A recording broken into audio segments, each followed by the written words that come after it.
सानै उमेरमा 2020 सालतिर नै म घर छोडेर इन्डिया पसेको। सानै उमेर 13 सालको वर्षको उमेरमा ज्योतिष विद्या सिक्ने मलाई एकदम इच्छा लागेर उहाँहरूसित मैले ज्योतिष विद्या सिकेँ। हात हेर्ने काम गर्थेँ। हाट बजारमा हात हेरेर 50-60 रुपियाँको आम्दानी हुन्थ्यो त्यो बेलामा। स्तुति प्रशंसाको बेलामा मलाई उभिएर स्तुति प्रशंसा गर्दामा टाउकोमा टक्क केही कुराले मेरो हान्यो, यहाँ ढुङ्गाले अथवा फलामले हानेको जस्तो भयो मेरो टाउकोमा। अनि म त सिलिलिल गरेर तेल खन्याएको जस्तो पारेर म त भुक्लुक्कै लडेँ।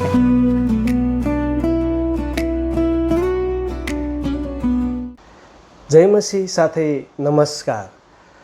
सदा झैँ आज पनि परमेश्वरले गर्नुभएको अचम्मको जीवन साक्षी गवाई लिएर म आएको छु। 13 वर्षको उमेरमा नै आफ्नो जन्मघर छोडेर भारतमा अनेकौँ दुःखहरू गर्दै गर्दा अन्तमा ज्योतिष विद्या सिकेर हात हेर्दै पैसा कमाई 19-20 वर्षपछि आफ्नो जन्मघर फर्केर आफ्नो पारिवारिक जीवन सुरु गर्नुभएका पछि आफ्नै स्वास्थ्यमा गम्भीर समस्या देखा पर्यो र विभिन्न उपचार साथसाथै थुप्रै झाँक्रीहरू लगाउँदा पनि निको नभएपछि अन्तमा चर्चमा आए निको हुनुभएको जीवन साक्षी आज हामी सुन्नेछौँ। अशान्तिको जीवन जिउनेहरू शान्ति दिन येशू आउनुभयो। हुन्छ, यहाँलाई जय मसीह। र मेरो सानो परिचय चाहिँ मेरो नाम मोतीलाल विश्वकर्मा। अहिले हालमा म खरे विद्युत वडा नम्बर 13 मा बस्छु खरेमा। र मेरो 7 जना परिवार पहिलेको, अहिले चाहिँ 24 जना परिवार भइसकेका छन्। हालमा मेरो जन्मथात चाहिँ गोगने पहिलेको 9 नम्बर वडा थियो, देउराली 9 नम्बर वडा पहिलेको जन्मथात। त्यहाँ म रहँदा बस्दा सानै उमेरमा 2020 सालतिर नै म घर छोडेर इन्डिया पसेको। सानै उमेर 13 सालको वर्षको उमेरमा र गएर त्यहाँ धेरै दुःख कष्टहरू झमेलाहरू भोग्यो।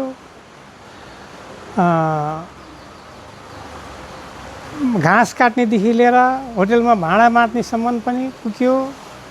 अनि एक ठाउँको बास भएन, घुम्दै फिर्दै हिँड्दा उमेर पनि धेरै गयो र उमेर पुगेर बल भएपछि मैले होटेलको काम गर्न थालेँ। होटेलको काम गर्दा गर्दा धेरै मान्छे चिनो जानुभयो। त्यहाँबाट मलाई बङ्गाली ज्योतिषहरूसित भेट भयो। अनि ज्योतिष विद्या सिक्ने मलाई एकदम इच्छा लागेर उहाँहरूसित मैले ज्योतिष विद्या सिकेँ। हात हेर्ने काम गर्थेँ। मैले होटेल छोडेर पछि हात हेर्ने एउटा कोठा लिएर बसेर गुवाहाटी भन्ने ठाउँमा, आसामको राजधानी गुवाहाटीमा कोठा लिएर इस्लामपुरमा बस्थेँ। र म हाट बजारमा हात हेरेर 50-60 रुपियाँको आम्दानी हुन्थ्यो त्यो बेलामा। दिनभरि राम्रो उब्जनी थियो। अहिलेको हिसाबमा त्यति बेला त्यसले पनि धेरै 2 रुपियाँ प्लेटमा खाना पाइन्थ्यो अगम जेल होटेलमा, त्यो बेलाको कुरा। र त्यत्तिकै हुँदा 2020 मा गएको। इन्डियाबाट त्यसै गर्दा गर्दा पछि घर सम्झना लाग्यो। घरमा छोडेर गएको बाआमा भाइ बहिनीहरू, घरको मूल जेठो छोरो थिएँ म। र मेरो पढालेख्नको धेरै इच्छा थियो, पढालेखा गर्न पाइएन। र बाउको इच्छा अनुसार माइलो छोरालाई पढाउनु, मेरो नाम दर्ता गरिदिनु भयो, भर्ना गरिदिनु भयो स्कुलमा। र माइलो छोरो स्कुल नजाने, उसको गुठालो हिँड्दा मैले क ख जानिसकेको छु। क ख जानेको कारणले गर्दामा मलाई नै 1 कक्षासम्म पढ्ने अनुमति भयो र 1 कक्षा पढ्न पाएँ। अनि नाम लेख्नसम्म नसक्ने अवस्थाकै म इन्डिया गएको 13 वर्षको उमेरमा। र म 19 वर्ष त्यहाँ बसेर घर फिर्ता आएँ। आएपछि बाआमाले भेट भयो। भाइ बहिनीहरू सबैको बिहे भइसकेको रहेछ। अनि मेरो पनि बिहे, कान्छो भाइको साली। त्यति बेलाको कुरा अब 16 वर्षको केटी बिहे गरेर म 33 वर्षको उमेर भएको केटालाई बिहे गरेर अहिले त्यही श्रीमती छ मसित र उसैबाट जन्मेको 5 जना छोराछोरी अघि नै मैले भने छोराछोरी छन्, 4 छोरी र एउटा छोरो गरेर 5 जना छन्, श्रीमती छ। अनि त्यसरी चाहिँ जीवन बिताउँदै आउँदाखेरि यो ठाउँमा धेरै दुःख हो। अनि चितवन जाने भन्ने कुरा भयो। चितवन गएपछि झन् मसिनो बच्चा बोकेर गएको, 8 महिनाको छोरा बोकेर गएँ मैले। अनि त्यति बेला कान्छी छोरी र कान्छा छोरालाई चाहिँ बोकेर लगेको एउटा आमाले एउटा बाउले गर्दाखेरि धेरै दुःख पाएँ। त्यहाँ पैसा पनि अलिअलि कमाएको पैसा पनि सिद्धियो। त्यहाँबाट फर्किएर फेरि यो ससुरालीमा आएर बसेँ 1 वर्ष। अनि त्यहाँबाट यो जग्गा किनेर यहाँ बसेको। यहाँ बस्दै तपाईँको 56 सालमा आएको, 58 सालमा म एकदम 57 सालमा म एकदम बिरामी भएँ। यो घुँडा मेरो कक्रक्कै कग्रियो, सोझ्याउन बङ्ग्याउन नसक्ने मेरो अवस्था त्यस्तो भयो। अनि मसिनो छोराछोरी लिएर हिँडेको, 3 वर्षको छोरो छ, छोरी कान्छी छोरी भर्खरै 5 वर्षको छ। यस्ता भुरा लिएर बस्दाखेरि रुनीसम्म भयो। म पछि गएर 14 जना झाँग्री लाएँ। चिलिमे तातो पानी गएर हुन्छ अरे त्यहाँ पनि गएर नुहाएर आयो, भएन। मेरो घुँडा बिसिक भएन। अस्पतालमा अक्सिजन सकियो भनेर सेक्न पर्छ भनेर भने, चिप्लो सिटियो भनेर सेकेको, त्यो पनि भएन, बिसिक भएन।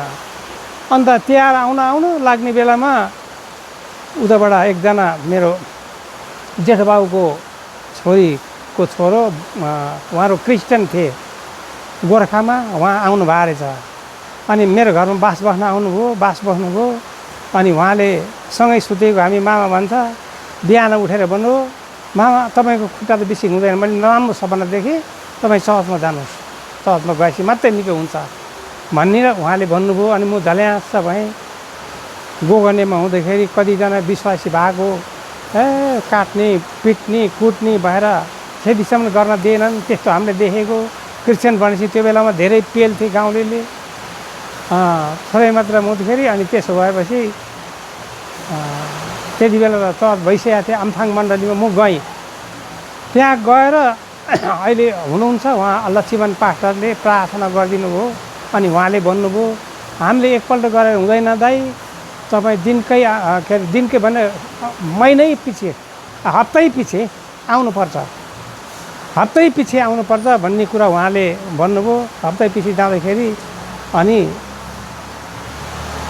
म दोस्रो हप्ता पहिला एक्लै गएँ। त्यहाँबाट 2टा छोरी लिएर गएँ, जेठी र माइली छोरी। त्यहाँबाट पछि तेस्रोपल्ट 7 जना परिवार नै लिएर गइयो, आमाले छोरो बोकी। अनि सबैजना गइयो सङ्गतिमा। आएपछि 5औँ हप्तामा म गएँ, सङ्गति 5 जनै गयौँ, हामी 7 जनै गयौँ। 7 जनै गएपछि त्यहाँनिर के भयो भन्नु भने, स्तुति प्रशंसाको बेलामा मलाई उभिएर स्तुति प्रशंसा गर्दामा टाउकोमा टक्क केही कुराले मेरो हान्यो, यहाँ ढुङ्गाले अथवा फलामले हानेको जस्तो भयो मेरो टाउकोमा। अनि म त सिलिलिल गरेर तेल खन्याएको जस्तो भएर म त भुक्लुक्कै लडेँ।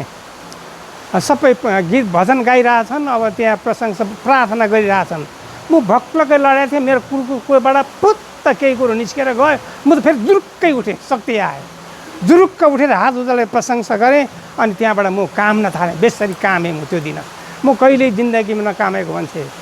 म हाम्रो बात झाँग्री भएको हुनाले तातो भात पुग्ने, चोखे लागेको पुग्ने, यस्तो मन्त्र पनि जाने थियो, मन्त्र गर्थेँ। त्यहाँबाट इन्डियामा त्यति दिन बस्थेँ। मैले ज्योतिषी सिकेको थिएँ, मैले हात हेर्न जाने थियो, हात हेरेरै मैले कमाउँथेँ है 50-60 रुपियाँ त्यो बेला। तर यहाँ पनि भाँडा बनाएर गाउँमा हिँड्दा पनि गाउँलेको पनि मैले सगुन असगुन यस्ता कुराहरू मैले हेरिदिने है। एकजना छेउर गर्ने मान्छे गएकोमा उहाँ तमाङ परिवारको, म घुम्दै जाँदाखेरि छेउरको लागि उनीहरू पुरानो मान्छेले त्यो ज्योतिष के अरे साइत हेर्दो रहेछन्। अनि म गएपछि यो नि पात्र हेर्दा यसलाई हेर्नला भनेर भन्नुभयो उहाँहरूले। अनि मैले पात्र हेरेँ। पात्र हेर्दाखेरि कुन दिन गर्ने, फलान दिन गर्ने, त्यो केटाको नाम, जन्म मिति, नाम अनि सबै सोधेर मैले मिलाएर गरेँ। त्यो दिन त कालजोग छ, कालो चन्द्रमा छ, हुँदैन। मैले भनेर आएँ। अनि पछि उनीहरूले यसको कुरा यो गाउँ रुल्ने के को भर भन्ने कुरा भएछ, उहाँले छ्योर गर्नुभयो। त्यसको 3 महिनापछि केटा मरेछ। केटा मरेपछि त्यसको 6 महिनापछि म त्यतै घुम्दै पुगेँ। फेरि पुग्दाखेरि बाबुआमाले मलाई समातेर लाएर खाजा खानिदिने के गर्ने रुनी गरे। यसले तेरो कुरा माने भए मेरो कान्छो छोरो मर्थेन, बाँच्थ्यो भन्ने कुरासम्म उहाँहरूले गर्नुभयो। त्यसपछि मेरो यो घोडाको रोगको लागि मैले 1 वर्षसम्म भनिहालेँ। 14वटा झाँग्री लाएँ, के गरेँ। अनि यहाँको झाँग्रीहरूले भने त त जान्ने रहेछस्, यताउता गरेँ। म पहिले ज्योतिष हेर्थेँ, हात हेर्थेँ, सायद कुण्डली जन्ममिति यसको के हुन्छ कसो हुन्छ भन्ने कुराहरू। यस्तो गरेर निको हुन्छ भने निको हुन्छ, यसो गरेर चाहिँ यो मर्न सक्छ भने त्यो मर्ने अवस्था पनि भएको छ कति ठाउँमा। तर प्याच हामीले भन्न हुँदैन। यस्तो हुँदै आएपछि अहिले परमेश्वरलाई मैले त्यो पाएँ। परमेश्वरलाई गएपछि त्यति भएपछि मैले बत्तिस्मा लिएँ र म आफै एउटा सेवक भएर चाहिँ त्यहाँ सेवा गर्दैछु। र मेरो परिवारमा मेरो छोरो पनि अहिले सेवा सङ्गतिमै छ। छोरो पनि आमा मण्डल राक्सिङ एनटिओकमै सेवा सङ्गति गर्दैछ। छोरीहरू पनि जेठी छोरी काठमाडौँको लुबुमा सेवा गर्दैछ। साइली छोरी र साइला ज्वाइँ पहिलेदेखि पास्टर हुनुभएको रहेछ। उहाँ दोलखा लुबुमा पास्टरी सेवा गर्नुहुन्छ। छोरी ज्वाइँ नै पास्टरी सेवामै छन्। अरूलाई पनि म यही उत्साह दिन्छु, सङ्गति नछोड्नुहोस्। सङ्गति छोड्नाले आशिक गुम्छ। मेरो जीवनमा भइरहेको कुरा चाहिँ के भने म आराम थापेर काम गर्ने मान्छे र त्यही अहिले 600 छ एकजना रोपारलाई। त्यति बेला 50 रुपियाँ थियो र मेरो घरमा 4 जना रोपारहरू मेलामा हिँड्थे सरासरी, आमा 3 छोरी। र त्यो हुँदाखेरि एकजना हाम्रो मेरो घरै मुनि एउटा फाँट छ साउरको, त्यो फाँटमा शनिबार रोपाइँ राख्नु भएछ र शनिबारको लागि 4 रोपार पठाइदिए भनेर 200 रुपियाँ दिन आउनु भएको थियो। अनि मैले चाहिँ हुँदैन, हामीहरू शनिबार त सङ्गति जानुपर्छ, हामी त्यसरी जाँदैनौँ, मेला जाँदैनौँ भनेर भन्दाखेरिमा तिमीहरू बाउ छोरा गए भइहाल्छ नि सङ्गति। उनीहरूलाई मेला पहिले 200 रुपियाँ घरमा दिन आएको पैसा पछि को दिन आउँछ, कसले दिन आउँछ तँलाई पनि भन्नुभयो उहाँले। यस्तो कुरा होइन, पैसा नभए तपाईँको पैसा लानुहोस्, पैसा हामीलाई चाहिँदैन पनि, हाम्रो अघि पछि कमाएकै पैसाले पुग्छ। यो शनिबारको दिन चाहिँ कुनै काम हामी गर्दैनौँ, हामी सङ्गति छोडेर काममा जाँदैनौँ, मेला हिँड्दैनौँ भनेर मैले भने। अनि त्यहाँबाट उहाँहरूले पैसा लिएर जानुभयो। ल भइगयो त त्यसो भए हामी अन्तै खोज्नु ल भनेर। अनि पछि हामी सङ्गति गयौँ। सङ्गति गएर बेलुकामा घर फर्क्यौँ। 4 बजे घर पुग्दाखेरिमा अनि छिमेकी पौडेल, उनीहरू क्रिस्चियन होइन, पौडेलले मेरो लागि 5000 रुपियाँ लिइराखिदिनु भएको रहेछ। तामा ल्याएर भाँडा, एउटा गाग्री, एउटा लोटा बनाउनको लागि पैसा एडभान्स लिइराखिदिनु भएछ, यसले बनाउँछ भनेर। अनि मैले त्यो पैसा लिएर मलाई 1000 पुग्दैन, 6000 चाहिन्छ गाग्रीको र लोटाको भन्दाखेरि फेरि त्यो पौडेलले ल म दिन्छु भनेर पौडेलले 1000 दिनुभयो। अनि त्यो साउको 5000 गरेर मोदीपल्ट बिहान सबैले उठेर यहाँ त्रिशुली आइकन तामा किनेर लगाएर मैले 4 दिनमा सरासर काम गरेर अनि 6000 को रास भएर 4000 नाफा भयो। 10000 पाएँ, 4000 नाफा भयो। त्यो 200 पर्खेर बसेको भएदेखि मेरो यो 4000 गुम्ने थियो। हेर्नुहोस्, हरेक विश्वासी दाजुभाइ दिदीबहिनीहरूलाई म यो कुरा गर्छु कि तपाईँले परमेश्वरको सङ्गति कहिल्यै नछोड्नुहोस्। सङ्गतिमा कहिल्यै चाहिँ आनाटाना नगर्नुहोस्। मेला होस्, जे होस्, त्यो दिन रोपाइँ होस्, जेसुकै होस्, नगर्नुहोस्। त्यो सङ्गति जानुहोस्। बाइबलले भनेको छ कसैको सङ्गति नजाने बानी हुन्छ, तर हामी एकसाथ भेला हुन नछोडौँ भन्ने यो वचनले गर्दामा म भेला हुन छोडिनँ। र मैले त्यसरी 4 दिनमा मैले 4000 कमाउने रहेछु भनेदेखि अब त्यो 200 दिनभरि 4 जना गएर 200 कमाउँथे। मलाई कति फाइदा भयो। परमेश्वरको आशिष कहाँ छ भन्ने कुरा उहाँकै हातमा छ, उहाँले दिनुभएको छ, दिनुहुन्छ भने चाहिँ यो हामीले भरोसा राख्नुपर्छ परमेश्वरमा। यो भरोसाले परमेश्वरको वचनले बनाएको छ, विश्वास र पश्चातापमा तिमीहरूको उद्धार हुन्छ। र मौन धारण र भरोसामा तिमीहरूको शक्ति मिल्छ। हाम्रो शक्ति परमेश्वरमा छ। यो यशाया 30:15 लेखेको वचन हो, तपाईँहरू हेर्नुभए थाहा हुन्छ, यो वचन त्यसमा छ। हुन्छ, धन्यवाद। जय मसीह।